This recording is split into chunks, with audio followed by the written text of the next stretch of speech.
ಇಷ್ಟೆಲ್ಲ ಚಾಟಿಂಗ್ ಮಾಡಿರುವಂಥ ವಿಚಾರ ತಿಳಿದ ನಂತರ ದರ್ಶನ್ ಶೆಡ್ನಲ್ಲಿ ರೇಣುಕಾಸ್ವಾಮಿಗೆ ಹೊಡೆಯುವಾಗ ಚೀರಾಡ್ತಾರಂತೆ. ಏನೋ ಅವಳಿಗೆ ತಿಂಗಳಿಗೆ 10,000 ಕೊಡ್ತೀಯಾ, ನಿನ್ನ ಸಂಬಳ ಎಷ್ಟೋ 20,000 ದುಡಿಯೋ ನೀನು ಅವಳನ್ನ ಸಾಕ್ತೀಯಾ ಅಂತ ಚೀರಾಡ್ತಾ ದರ್ಶನ್ಗೆ ಹೊಡಿತಾ ಇದ್ದಾರೆ. ಅವಳ ದಿನದ ಖರ್ಚು 20,000 ಕಣೋ. ರೇಣುಕಾಸ್ವಾಮಿ ಎದೆ ಮೇಲೆ ದರ್ಶನ್ ಓದಿತಾರೆ ಹೀಗಂತ ಹೇಳ್ತಾ.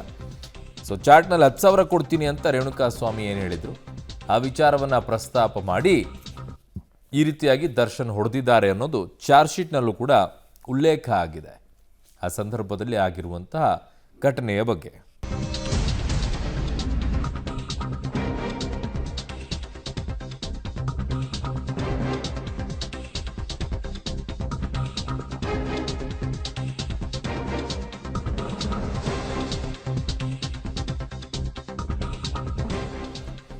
ದರ್ಶನ್ ಮೊಬೈಲ್ನಲ್ಲಿ ಮರ್ಡರ್ ಮಿಸ್ಟ್ರಿ ಪತ್ತೆಯಾಗಿದೆ. ದರ್ಶನ್ ಬಳಸುತ್ತಿದ್ದ ಐಫೋನ್ 15 Pro ಏನಿದೆ ಅದರಲ್ಲಿ ಗೆಳತಿಯ ಹೆಸರನ್ನ 3 ಹೆಸರಿನಲ್ಲಿ ಸೇವನ್ನ ದರ್ಶನ್ ಮಾಡ್ಕೊಂಡಿದ್ದಾರೆ.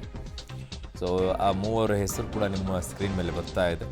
ಪವಿತ್ರ ಗೌಡ ಜೊತೆ ನಡೆಸಿದಂಥ ವಾಟ್ಸಪ್ ಚಾಟ್ಸ್ ಲಾಗ್ ಸೇವನ್ನ ಮಾಡ್ಕೊಂಡಿದ್ದಾರೆ. 3 ಹೆಸರುಗಳನ್ನು ಅವ್ರಿಗೆ ಯಾರು ಇಷ್ಟ ಆಗ್ತಾರೋ ಫ್ರೆಂಡ್ಸ್ಗಳ ಹೆಸರನ್ನು ಕೂಡ ಬೇರೆ ರೀತಿಯಲ್ಲಿ ಸೇವ್ ಮಾಡ್ಕೊಳ್ತಾರೆ. ವೈಫ್ ಹೆಸರನ್ನು ಬೇರೆ ರೀತಿಯಲ್ಲಿ ಸೇವ್ ಮಾಡ್ಕೊಳ್ತಾರೆ. ಗೆಳತಿಯ ಹೆಸರನ್ನು ಬೇರೆ ರೀತಿಯಲ್ಲಿ ಸೇವ್ ಮಾಡ್ಕೊಳ್ತಾರೆ ಇವರು. ಹಾಗೆ ದರ್ಶನ್ ಕೂಡ ಈಗ ಪವಿ ಅಂತ ಹೇಳಿ ಆಮೇಲೆ ಪವಿತ್ರ ಗೌಡ ಅಂತ ಹೆಸರಿನಲ್ಲಿ ಈ ರೀತಿಯಾಗಿ ಸೇವನ್ನು ಮಾಡ್ಕೊಂಡಿದ್ರು ಅನ್ನೋದು. ಸೊ ಅದೀಗ ಬೆಳಕಿಗೆ ಬರ್ತಾ ಇದೆ. ಅವರ ಫೋನ್ ರಿಟ್ರೀವನ್ನು ಮಾಡಿದಂಥ ಸಂದರ್ಭದಲ್ಲಿ ಇವೆಲ್ಲವೂ ಕೂಡ ಬಂದಿದೆ. ಸೊ ಇನ್ನು ಡಿಲೀಟ್ ಆಗಿದ್ದ ವಾಟ್ಸಪ್ ಕಾಲ್ ರಿಟ್ರೀವ್ ವೇಳೆ ಇವೆಲ್ಲವೂ ಕೂಡ ಪತ್ತೆಯಾಗಿದೆ. ವಿನಯ್ ಜೊತೆಗೆ ನಡೆಸಿದಂಥ ವಾಟ್ಸಪ್ ಚಾಟಿಂಗ್ಸ್ ಕೂಡ ಅದರಲ್ಲಿ ಪತ್ತೆಯಾಗಿದೆ ಅಂತೆ. ಮ್ಯಾನೇಜರ್ ನಾಗರಾಜ್ ಜೊತೆಗೆ ವಾಟ್ಸಪ್ ಕಾಲ್ ಸಂಭಾಷಣೆ ಕೂಡ ಪತ್ತೆಯಾಗಿದೆ.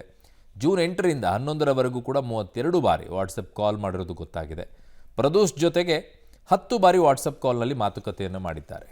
ಜೂನ್ 8ರಿಂದ ಜೂನ್ 11ರವರೆಗೂ ಕೂಡ ದರ್ಶನ್ ಮಾತನಾಡಿರುವಂಥದ್ದು ಬೆಳಕಿಗೆ ಬರ್ತಾ ಇದೆ. ನನ್ನ ಸಹೋದ್ಯೋಗಿ ಈಗ ಕ್ರೈಮ್ ಬ್ಯೂರೋ ಹೆಡ್ ಆಗಿರುವಂಥ ಮುರಳೀಧರ್ ನನ್ನ ಸಂಪರ್ಕದಲ್ಲಿದ್ದಾರೆ. ಮುರಳಿ, ಈಗ ಯಾರವ್ರ ಫ್ರೆಂಡ್ಸ್ಗಳನ್ನು ಸೇವನ್ನು ಮಾಡ್ಕೊಳ್ಳುವಂಥದ್ದು ಬೇರೆ ಬೇರೆ ಹೆಸರಿನಲ್ಲಿ ಸೇವ್ ಮಾಡ್ಕೊಳ್ತಾರೆ, ಏನೇನೇನೋ ಸೇವ್ ಮಾಡ್ಕೊಳ್ತಾರೆ, that's a different issue. But ಈ ವಾಟ್ಸಪ್ ಕಾಲ್ ವಿಚಾರ ಇದೆಯಲ್ಲ, ಕಾಲ್ ಮಾಡಿರುವಂಥದ್ದು 32 ಬಾರಿ ಯಾಕೆ ಮಾಡಿದರು ಅನ್ನುವಂಥದ್ದು ಒಂದು ಪ್ರಶ್ನೆ ಕಾಡುತ್ತೆ, ಅನುಮಾನಗಳು ಕಾಡುತ್ತೆ. But there is no options. ಎಲ್ಲಾದರೂ ಆಪ್ಷನ್ ಏನಾದರೂ ಇದೆಯಾ ಇದರಲ್ಲಿ ಮುರಳಿ? ಈ ಕಾಲ್ನಲ್ಲಿ ಏನು ಮಾತನಾಡಿದ್ದಾರೆ ಅನ್ನುವಂಥದ್ದನ್ನು ಕಂಡುಹಿಡಿಯೋ ಏನಾದರೂ ಟೆಕ್ನಿಕ್ ಏನಾದರೂ ಪೊಲೀಸರಿಗೆ ಸಿಕ್ಕಿದೆಯಾ? ಈ ಕಾಲ್ ಡೀಟೇಲ್ಸ್ಗಳು ಏನು ಮಾತನಾಡಿದ್ದಾರೆ ಅಂತೇಳಿ ಅಂಥದ್ದು ಲಭ್ಯ ಇಲ್ವಾ?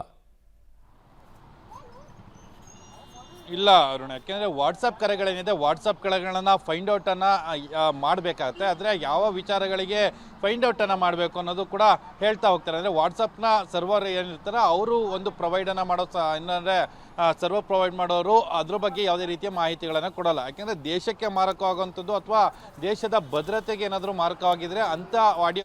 ಓಕೆ, ಧನ್ಯವಾದಗಳು ಮುರಳಿ ನಿಮ್ಮೆಲ್ಲ ಮಾಹಿತಿ.